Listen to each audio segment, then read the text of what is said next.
আল্লাহ পাক রব্বুল আলামিন ডাকতে বলেন, বান্দা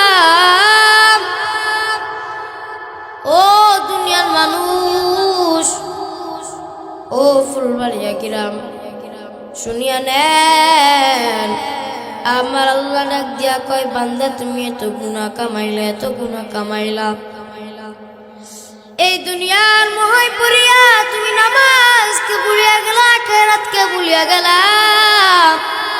আমার মালিক ডাক দিয়া বলে, বান্দা শুনে নাও, এই দুনিয়া কিছুই না। আজকে চলে যাইবা, কালকে তোমার সবাই পর হয়ে যাইবে। আজকে তোমার পাশে কত তোমার বন্ধু, তোমার পাশে তোমার ভাই, তোমার পাশে তোমার বাবা। আজকে তুমি মারা যাইবা, কালকে দেখবা তোমার বাবা কানবে, তোমার ভাই কানবে, তোমার বন্ধু কানবে। 2 দিন পরে দেখবা তোমার ভাইও কানবে না, তোমার বোন কানবে না, তোমার বাবাও কানবে না, তোমার বন্ধুও কানবে না। এই দুনিয়া এমন একটা স্বার্থপর জায়গা।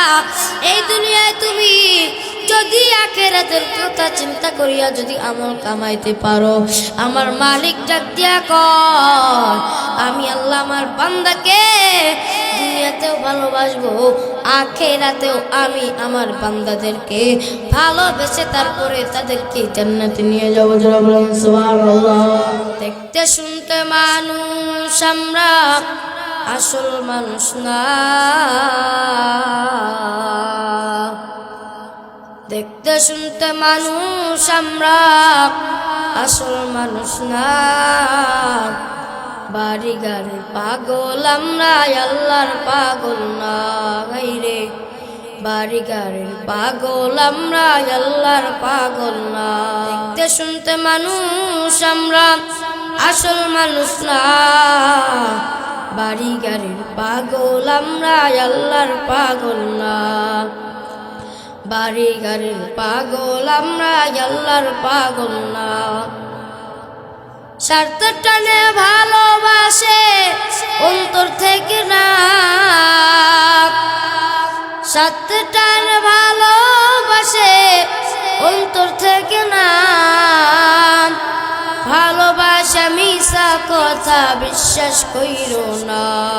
রে ভালোবাসা মিছা কথা বিশ্বাস কইরো না।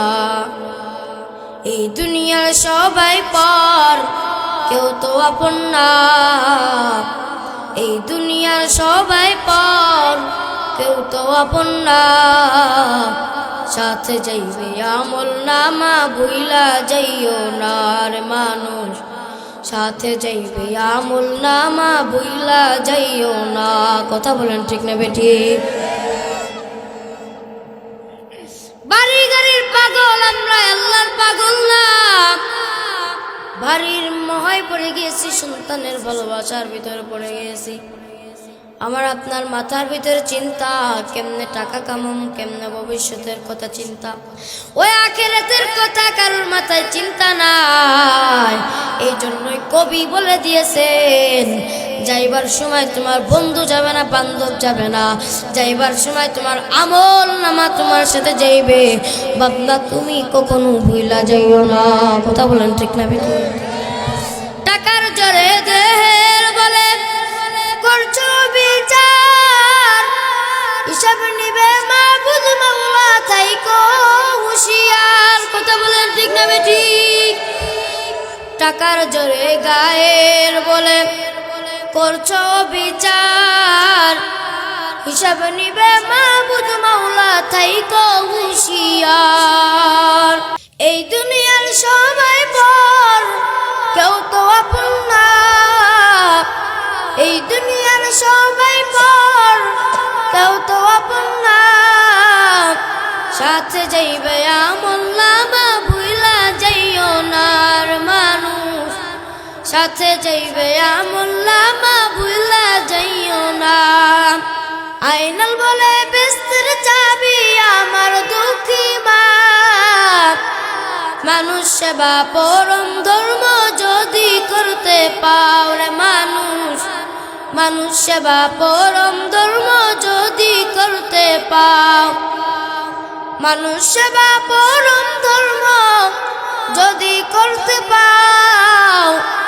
দোজখ বলবে বান্দা তুমি বেস্তে চইলা যাও রে হাই রে দোজখ বলবে বান্দা তুমি বেস্তে চইলা যাও কথা বলেন ঠিক না ঠিক যদি আপনি মানুষের সেবা করতে পারেন আপনি যদি আপনার ধর্মকে উচ্চ সীমানায় করতে পারেন আপনি যদি আপনার ধর্মকে সম্মান দিতে শিখতে পারেন আমার আল্লাহ ডাক দিয়া কয় দোজখ বান্দা তোমাকে ডেকে ডেকে বলবে ও বান্দা তোমাকে জাহান্নামে যাওয়া লাগবে না তুমি তাড়াতাড়ি জান্নাতের ভিতরে চলে যাও জিন্দেগি মে বন্দেগি তু করনা হে জিন্দেগি মে বন্দেগি শর্মিন্দা হে জিন্দেগি মে বন্দেগি শর্মিন্দা হে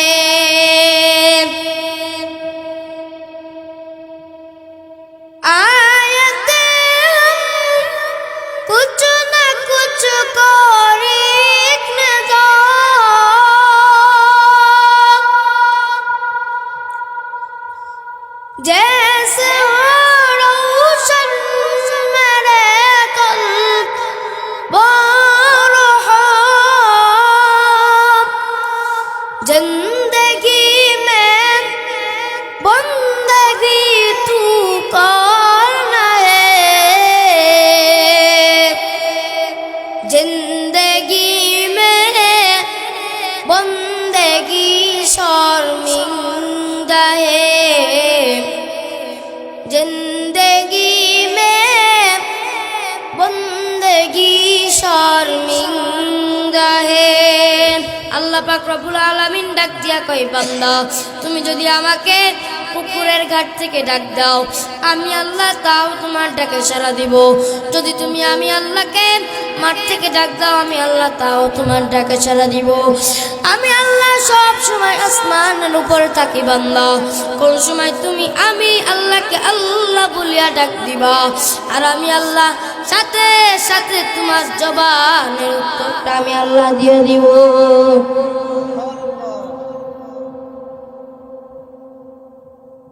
এক আল্লাহর বান্দার ঘটনা শুনিয়ে নেন আমি আর দুইটা ঘটনা বলে বয়ান শেষ করিয়া দেব অনেক রাত হয়ে গিয়েছে এক আল্লাহর বান্দা একদিন দুপুর বেলায় রেস্ট নিয়া যখন সে খাবার খাইয়া যখন বিশ্রাম নিতে যাইবে হঠাৎ তার মাথায় একটা টেনশন আইলো যে জীবনে তো কম গুনাহ করি নাই ওই আল্লাহর বান্দা এমন চিন্তা করতেছে কত গুনাহ করলাম জীবনে তো কোনোদিন কম গুনাহ করে নাই ওই আল্লাহর বান্দা ভাবে আমি কত সন্তানকে হত্যা করলাম কত মায়ের বুকটা খালি করিয়া দিলাম কত নারীকে খুন করলাম কত যুবককে খুন করিলাম কত চুরি করলাম কত ডাকাতি করলাম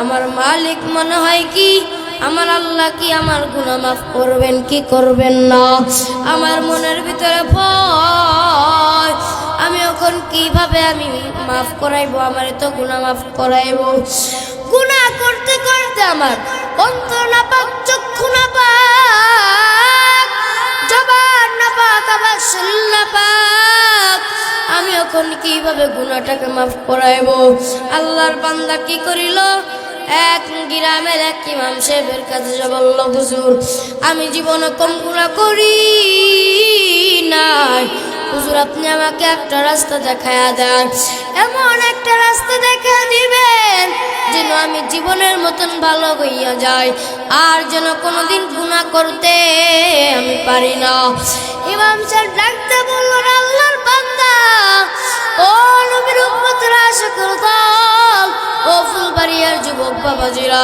ও মুরব্বী বাবাজিরা শুনিয়া নেন আমার মালিক ডাক দিয়া বলে আমি আল্লাহ যখন শেষ রাইতে যখন পশু পাখি ঘুমায়া যায় মানুষও যখন ঘুমায় পড়ে আমি আল্লাহ শেষ রাইতে আমি আল্লাহ প্রথম আসমানে আয়েশা পড়ি আমি আল্লাহ থাকি হলো 7 আসমানের উপরে আমি আল্লাহ সাত আসমান থেকে প্রথম আসমানে আসি, প্রথম আসমানে এসে ডাকি, ও আমার বান্দা বান্দিরা, কে কোনে আসো উঠিয়া পড়ো, আর কি রোগ আমি আল্লাহর কাছে বলো, আমি আল্লাহ মাফ করে দিব। কে কোন সমস্যায় ভোগ করতেছ আমি আল্লাহর কাছে বলো, আমি আল্লাহ তোমার সব রোগ দূর করিয়া দিব। কে কয় টাকার ঋণে ভোগ করতেছ, কে কয় টাকার ঋণে গ্রস্ত হয়ে গেছ, কে কয় টাকার ঋণে বিপদে আছো আমি আল্লাহর কাছে বলো, আমি আল্লাহ মিনিটের ভিতরে তোমার সব চিন্তা মুক্ত করিয়া দিব। মালিক আবার ইমাম সাহেব মালিকের কথা বলার পরে ওই আল্লাহর বান্দা ওই দিন রাত্রে বাসার ভিতরে আইসা রাত্রেবেলা ঘুমায় না, বান্দার চোখে ঘুম নাই। বিবি ডাক দেয়া বলে, স্বামী আপনি কি ঘুমাইতে যাইবেন না, আপনার কি ঘুম আসতেছে না? স্বামী আবার ডাক দেয়া কয়, বিবি আমার আজকে রাত্রে কোনো ঘুম নাই, আমি আজকে রাত্রে একটা কাম করতে যাইতাছি। বিবি ভয় পেয়ে গিয়েছে, স্বামী তো ভালো না, আজকে আবার না জানি কোন মায়ের বুকটা খালি করিয়া দেয়, কাকে যেন হত্যা করিয়া ফেলাইয়া দেয়, শুনিয়া নেন। এবার বিবি ভয়তে ভয়তে সন্তানদেরকে নিয়ে ঘুমায়া পড়ল। এবার ওই আল্লাহর বান্দা ইমাম সাহেবের কথা মতন মাঝরাইতে উঠা অজু বানায়া যায়, নামাজটা বিছায় নামাজ পড়ি আল্লাহর কাছে কান্দে, ও আসমানের মালিক, ও জমিনের মালিক, আর গুনাহ করব না, আপনি আমার গুনাহ মাফ করিয়া দেন। বিবি ওই দিক থেকে ঘুম ভাঙিয়া গেছে, বিবি ওই দিক থেকে দৌড় মারিয়া উঠা মনে করতেছে কে যেন গুনগুন করিয়া কান্না করতেছে। বিবি আবার পাশের রুমে দরজার ফাঁকা দিয়ে তাকায়, দেখে স্বামী আমার আল্লাহর কাছে হাত তুলে দোয়া চাইতেছে, ক্ষমা চাইতেছে। বিবি দাঁড়ায় দাঁড়ায় দেখতেছে, ডাকার সাহসটাও পর্যন্ত পাইতেছে না। হঠাৎ এক সময় আসমান থেকে জবাব আসলো, গায়েবে একটা আওয়াজ ওই আল্লাহর বান্দাকে বললো, আল্লাহর বান্দা ও গুনাহগার, তুই যে তুই কান্দিস না কেন, তোর গুনাহ আমার আল্লাহ মাফ করবে না। এত গুনাহ করছো, এত গুনাহ করছো, গুনাহ করতে করতে আমার আল্লাহ ডাক দিয়া কয়, গুনাহ করতে করতে তোমার অন্তরটাকে নাপাক বানায় ফেলছো, আমি আল্লাহ তোমার নামটাকে জাহান্নামীদের খাতায় লিখিয়া দিয়েছি, আমি আল্লাহ তোমার গুনাহ আর কোনদিন মাফ করব না। আল্লাহর বান্দাটা চিৎকার পেরে পেরে কান্না করতেছে। বিবি এবার ডাক দিয়া কয়, স্বামী আপনি কেন কান্না করতেছেন? আপনাকে তো বলেই দিল আপনার গুনাহ আল্লাহ কোনদিন মাফ করবে না, কারণ আপনি যেত পরিমাণ গুনাহ করেছেন আপনার নামটা জাহান্নামীদের খাতায় লেখা হয়ে গিয়েছে। ও স্বামী আপনি যতই কান্না করেন না কেন আপনার গুনাহ মাফ করবে না। আল্লাহর বান্দা ডাক দিয়া কয়, বিবি এই দরজা ছাড়া আর কোন দরজা আছে নাকি? আমি কান্না বন্ধ করিয়া দিব, তুমি আমার কাছে বলো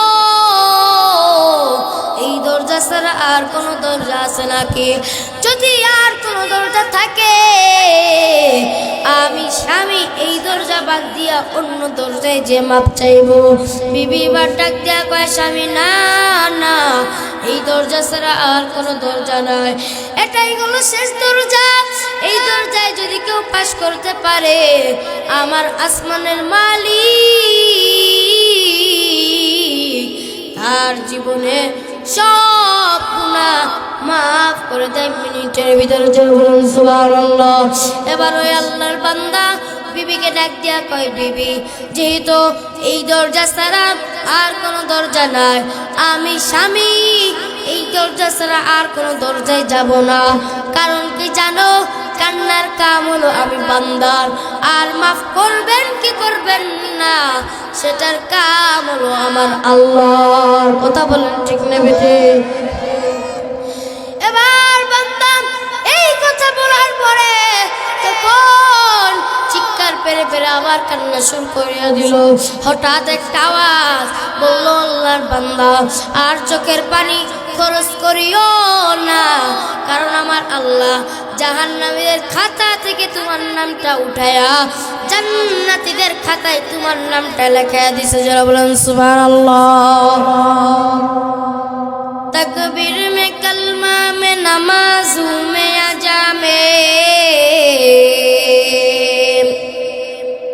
तकबीर में कलमा में नमाजू में आजा में,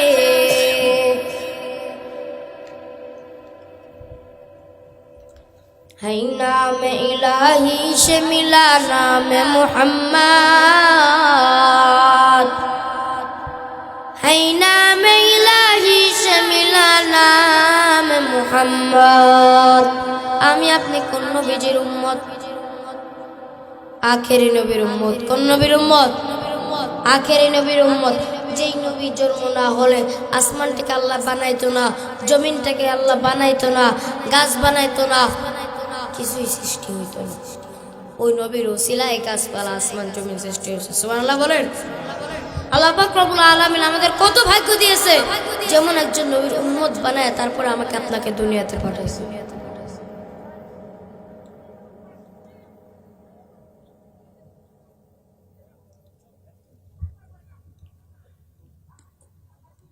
দেখছেন আল্লাহ পাক রব্বুল আলামিন বলে বান্দা এত গুনাহগার ছিল। ওই লোকটা কত গুনাহগার ছিল, এমন গুনাহগার ছিল। আল্লাহ পাক রব্বুল আলামিন প্রথমে তাকে কি বলছে? তার গুনাহ আল্লাহ মাফ করবে না। আল্লাহ বলে, বান্দা তুমি আমার কাছে চাও, কত চাইবা? আমি আল্লাহ তোমার যেতই দিব, যেত চাইবা তেতই দিব। চাইতে চাইতে পাগল হয়ে যাও, আমি আল্লাহ দিতে দিতে পাগল হয়ে যাবো। যারা বলেন সুবহানাল্লাহ। আল্লাহ যদি আমাকে আপনাকে ভালো না বাসতো, এই অফারটা দিত, কথার জবাব দিবেন, অফার দিত শুধুমাত্র কোন নবীর উসিলায়? আখেরি নবীর উসিলায়। কোন নবীর উসিলায়?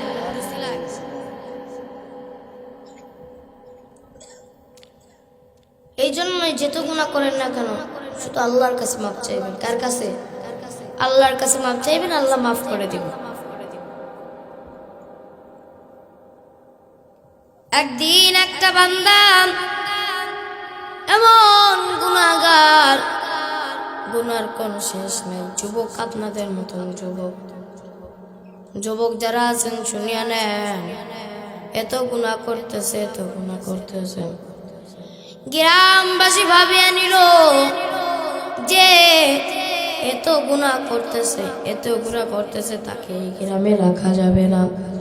এবার গ্রামবাসী একটা সিদ্ধান্ত নিয়ে নিল যে এই গ্রাম থেকে তাকে খেদায়া দিতে হবে। এবার ওই সন্তানটার মা বাবার কাছে যে বলল, আপনারা কি আপনাদের এই সন্তানকে রাখতে চান? মা বাবাও বলল, না না, এমন গুনাহগার সন্তানকে আমরা রাখতে চাই না। গ্রামবাসীরা মিলে তাকে তার হাত বাঁধলো, পাও বাঁধলো, হাত পাও বেঁধে ওই গভীর ভয়ানক জঙ্গলের ভিতরে, মানুষ নাই, পশু পাখির জঙ্গল, ওই জঙ্গলের ভিতরে হাত পাও বেঁধে বান্দাকে ফেলে তো আসলো। আমার আল্লাহ ডাক দিয়া কয়, ওই বান্দাটা এতিমের মতন হয়ে গিয়েছে, মাও নাই, বাবাও নাই, একা একা জঙ্গলের ভিতর। ওই বান্দাটা দোয়াও করতে পারে না, হাত বাঁধতাম, ওই বান্দাটা মরে পচে গন্ধ হয়ে যাইতেছে। গ্রামবাসীরা তার দাফন করে না, কাফন করে না। আমার ওই আসমানের মালিক মুসা নবীর জামানার ঘটনা। আমার আল্লাহ মুসা নবী একদিন রাত্রেবেলা ঘুমাইতেছেন, আমার আল্লাহ মুসা নবীর স্বপ্নের ভিতরে দেখায় দিলেন, ও মুসা, তোমাদের পাশের গ্রামে একটা যুবক জঙ্গলের ভিতরে পচে দুর্গন্ধ হয়ে যাইতেছে। ও মুসা, তাড়াতাড়ি যাও, ওই লাশটাকে দাফন কাফন করিয়া দাও। এবার মুসা নবী তার দল বল নিয়া ওই গ্রামে যাইয়া এবার লোকজনের কাছ থেকে জানাজানি হলো এই যুবকটা এত গুনাহগার ছিল, এত গুনাহগার ছিল, গুনার কোনো শেষ তার ছিল না। এমন গুনাহ করতো, এমন গুনাহ করতো, গুনাহ করতে করতে এই জমিনটাকে নাপাক বানায় ফেলছে। এই জন্যই আমরা ওই বান্দার হাত বান্দা পাও বান্দা তাকে ওই জঙ্গলের ভিতরে ফেলা দিয়েছি। এবার মুসা নবী তার দলবল নিয়া জঙ্গল থেকে বান্দাটাকে উঠায়া এবার দাফন কাফন করায়া, গোসল করায়া, দাফন কাফন করায়া ওই দিন রাত্রেবেলা আল্লাহর কাছে বলে, ও আসমানের মালিক, আপনি তো বলছেন ওই বান্দা নাকি আপনার খাঁটি বান্দা, ওই বান্দা নাকি আপনার ওলি, ওই বান্দা নাকি আপনার প্রিয় আসে, কিন্তু গ্রামের লোকজন বলতেছে তার মতন গুনাহগার এই গ্রামে আর কেউ ছিল না। আমার আল্লাহ ডাক দিয়া কয়, মুসা, যেদিন তাকে ওই অন্ধকার ওই জঙ্গলের ভিতরে ফেলাইয়া দিয়েছিল, ওই বান্দাটা দোয়াও করতে পারে না, আমি আল্লাহর কাছে কিছু বলতে পারে না। আমি আল্লাহর কাছে মনে মনে বলে, ও আসমানের মালিক, আমি এখন পশু পাখির খাবার, ও আল্লাহ, যাওয়ার কালে তোমার কাছে বলিয়া যাইতে চাই, ও মালিক, আপনি আমাকে মাফ করিয়া দেন, আমার গুনাহগাতাকে মাফ করিয়া দেন মালিক, আমি আর জীবনে গুনাহ করব না। ও মুসা, তুমি তো জানো আমি আল্লাহর এক নাম মালিক, আমি আল্লাহর এক নাম গফফার, আমি আল্লাহর এক নাম রহমান, আমি আল্লাহর এক নাম দয়ালু, আমি আল্লাহ আমার রহমান দিয়া, আমি আল্লাহ আমার রহমত দিয়া আমি আমার ওই বান্দাটাকে আমি আল্লাহর ওলি হিসাবে কবুল করে নিয়েছি। আল্লাহু আকবার। এমন মায়ার নবীর উম্মত আমরা। আমার মালিক ডাক দিয়া কয়, বান্দা, জীবনে কম গুনাহ কামাও নাই, আমি আল্লাহর কাছে যেই সময় হাত তুলবা আমি আল্লাহ প্রত্যেকটা সময় তোমার গুনাহ মাফ করিয়া দেব। আল্লাহ পাক রব্বুল আলামিন আমাদের সকলকে নেক হাত দান করে দেন, সকলে বলে আমিন। আল্লাহ পাক রব্বুল আলামিন এই গ্রামবাসীদেরকে কবুল করেন, সকলে বলে আমিন। আজকে থেকে যা যা 5 ওয়াক্ত নামাজ আদায় করবেন, দোনো হাত তুলে আমার আল্লাহকে দেখায় দেন, হাত তুলেন, হাত তুলেন। আল্লাহ পাক রব্বুল আলামিন আমাদের সকলকে কবুল করেন, সকলে বলে আমিন। মহিলা প্যান্ডেলে সবাই হাত তোলেন, হাত তুলে আল্লাহর কাছে ওয়াদা করেন, ও আসমানের মালিক, ও জমিনের মালিক, আপনি আমাদের সকলকে 5 ওয়াক্ত নামাজের বানায় দেন, সকলে বলে আমিন। আল্লাহ পাক রব্বুল আলামিন আমাদের সকলকে নেক হাত দান করে দেন, সকলে বলে আমিন। আল্লাহ পাক রব্বুল আলামিন এই মাদ্রাসাটাকে কবুল করেন, সকলে বলে আমিন। এই মাদ্রাসায় বেশি বেশি দান করার উসিলা আল্লাহ পাক রব্বুল আলামিন এই গ্রামবাসীদের ভিতরে যেন দিয়ে দেয়, সকলে বলে আমিন। আল্লাহুম্মা আমিন। রব্বিরহামহুমা কামা রব্বায়ানি সগীরা। রব্বানা তাকাব্বাল মিন্না ইন্নাকা আনতাস সামিউল আলিম ওয়া তুব আলাইনা ইন্নাকা আনতাত তাওয়াবুর রহিম। ইয়া আল্লাহ, আপনার কাছে হাত তুলেছি আল্লাহ, আপনি আমাদের সকলকে কবুল করিয়া নেন। ইয়া আল্লাহ, আপনি আমাদের সকলকে নেক হাত দান করিয়া দেন। ইয়া আল্লাহ, আমার পাশে কত মুরব্বীগণ দাঁড়া রয়েছে ওনার মাওলা, আমার পাশে কত মুরব্বী বাবারা বসিয়া রয়েছে। ইয়া আল্লাহ, তুমি তাদের সকলের গুনাহগাতাকে মাফ করিয়া দাও। ইয়া আল্লাহ, তোমার গুনাহগার বান্দাদেরকে নিয়ে মাওলা হাত তুলছি। ইয়া আল্লাহ, সকলকে নিয়ে মুনাজাত করতেছি। ইয়া আল্লাহ, এই বগুড়া শেরপুর এলাকাবাসীদেরকে তুমি কবুল করিয়া নাও, এই ফুলবাড়িয়ার লোকদেরকে তুমি কবুল করিয়া নাও। ইয়া আল্লাহ, আমি একজন মুসাফির মানুষ মাওলা, আমার দোয়া তুমি কবুল করবা। মাগফিরাত দোয়া আমি আল্লাহ কবুল করে আনি। ইয়া আল্লাহ তুমি আমাদের সকলকে কবুল করিয়া দাও। ইয়া আল্লাহ তোমার এখানে কত গুনাহগার বান্দা বান্দি, ইয়া আল্লাহ পুত্র আল্লাহর আম্মা জানেরা কত গুনাহ কামাইছে মাওলা, তুমি তাদের সকলের গুনাহটাকে মাফ করিয়া দাও। ইয়া আল্লাহ গুনাহ করতে করতে অন্তরটা নাপাক করে ফেলছি, নিজের চক্ষুটা নাপাক করে ফেলছি। ও আল্লাহ আজকের অনুষ্ঠানের উসিলায় মাওলা তুমি আমাদের অন্তরের নাপাকটা দূর করিয়া দাও, অন্তরটাকে পবিত্র করিয়া দাও। ইয়া আল্লাহ জবানটাকে পবিত্র করিয়া দাও। আদর কো ইয়া মানুষ আল্লাহ বানায়া কেমনে দিবা জাহান্নামে ফেলিয়া, কেমনে দিবা জাহান্নামে ফেলিয়া। বান্দা যখন জাহান্নামে জ্বলিবে, বান্দা যখন জাহান্নামে জ্বলিবে, গায়ের গোশত পয়সা পয়সা করিবে, গায়ের গোশত পয়সা পয়সা করিবে। ইয়া আল্লাহ ওই জাহান্নাম থেকে আপনি আমাদেরকে মুক্ত করিয়া দেন, গুনার পথ থেকে সরিয়ে দেন, সওয়াবের পথে আমাদেরকে নিয়ে দেন।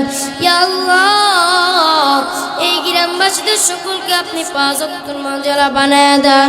ইয়া আল্লাহ পদ্মালের আম্মা জানেদেরকে, ইয়া আল্লাহ এই গ্রামবাসীদের মহিলাদেরকে তুমি পদ্মাশীল বানায় দাও। ইয়া আল্লাহ যেই মাদ্রাসার উদ্যোগে মাহফিলটা দিয়েছেন মাওলা, ওই মাদ্রাসাকে তুমি কবুল করিয়া নাও। ইয়া আল্লাহ ওই মাদ্রাসার অভাব তুমি দূর করিয়া দাও, মাদ্রাসার প্রত্যেকটা সন্তানকে তুমি হক্কানি আলেম হিসেবে কবুল করিয়া নাও। ইয়া আল্লাহ প্রত্যেকটা মায়ের ঘরে ঘরে এরকম সন্তান তুমি দান করিয়া দাও, হাফেজওয়ালা কুরআনওয়ালা আল্লাহ সন্তান দান করিয়া দাও, দিনের জন্য খেদমত করতে পারে মাওলা তুমি সেই কবুল করিয়া নাও। এই মাদ্রাসাটা যেন একদিন বাংলাদেশের আল্লাহ বড় মানের মাদ্রাসা হইতে পারে, ইয়া আল্লাহ তুমি সেই কবুল করিয়া নাও। আসমানের বেলা আসমানে উঠায় নাও, জমিনের বেলা জমিনে উঠায় নাও। ইয়া আল্লাহ অনেকের মা নাই বাবা নাই, যাদের মা গারা ইয়াতিম বাবা গারা ইয়াতিম, ইয়া আল্লাহ আম্মা জানেন যাদের মা নাই বাবা নাই, তাদের পিতা মাতার কবর কেন আপনি জান্নাতের বাগান বানায়া দেন। ইয়া আল্লাহ এই মাদ্রাসার প্রত্যেকটা উস্তাদদেরকে আপনি কবুল করিয়া নেন, প্রত্যেকটা উস্তাদদেরকে মাওলা জান্নাতের দরজা হিসাবে কবুল করিয়া নেন, প্রত্যেকটা সন্তানকে মাওলা তুমি দ্বীনের খাদেম হিসাবে কবুল করিয়া নাও, প্রত্যেকটা সন্তানকে আল্লাহ তুমি ওই জান্নাতে যাওয়ার আগে যেন তারা পিতা মাতাকে নূরে টুপি পরায় পরায় যেন জান্নাতে নিয়ে যাইতে পারে। ইয়া আল্লাহ তুমি সেই তৌফিক দান করিয়া দাও।